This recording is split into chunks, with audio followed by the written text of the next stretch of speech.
This is Koryaiko S9A, which is fully automated coffee machine.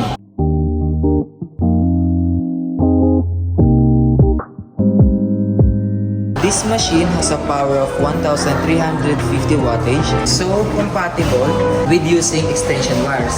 The water tank has a capacity of 1.8 liters.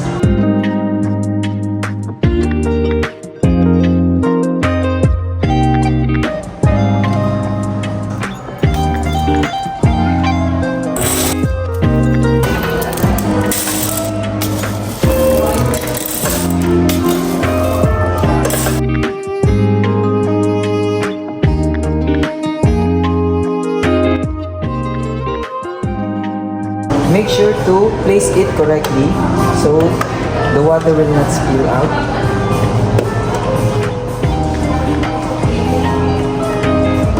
This is the water waste container, bean grounds, the dipping tray. Let's start. LED display says that it is heating up. You just need to wait until it will be fully heated. The milk system cleaning is automatic cleaning system. So as you can see, it clean itself. Next is the brewing cleaning.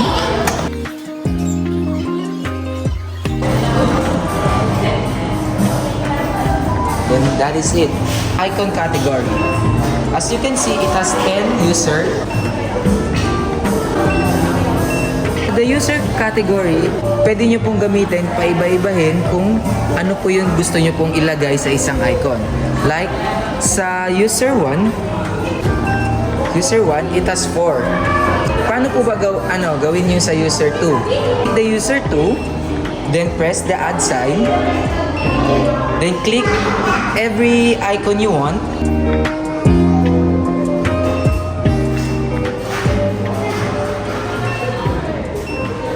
Then after you choose everything you want, just go the back icon. Then it will settle it.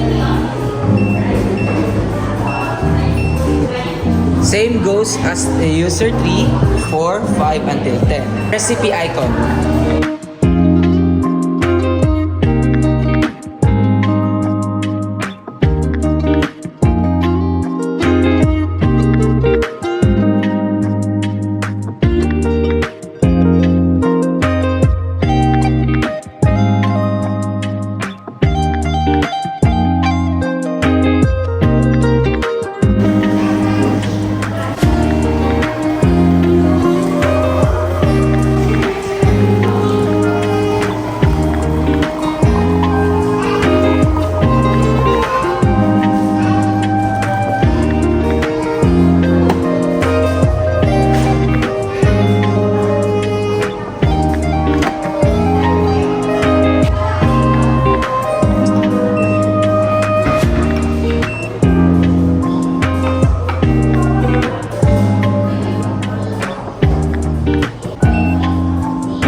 When it's done, it will automatically go to the page.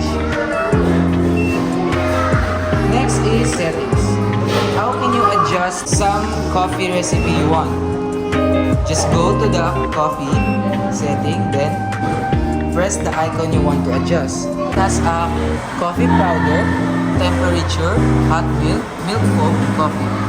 You just need to adjust where you want it.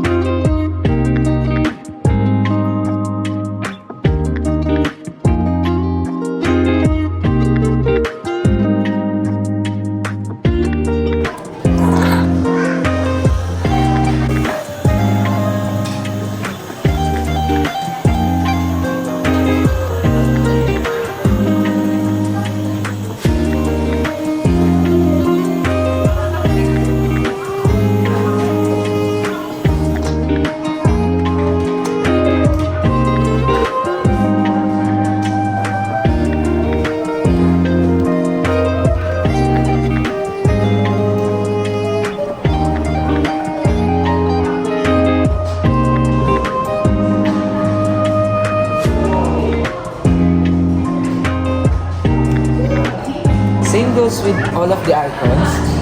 Press it. Then lastly, how will you turn it off? Go to the settings and press off power, and it will automatically clean itself again.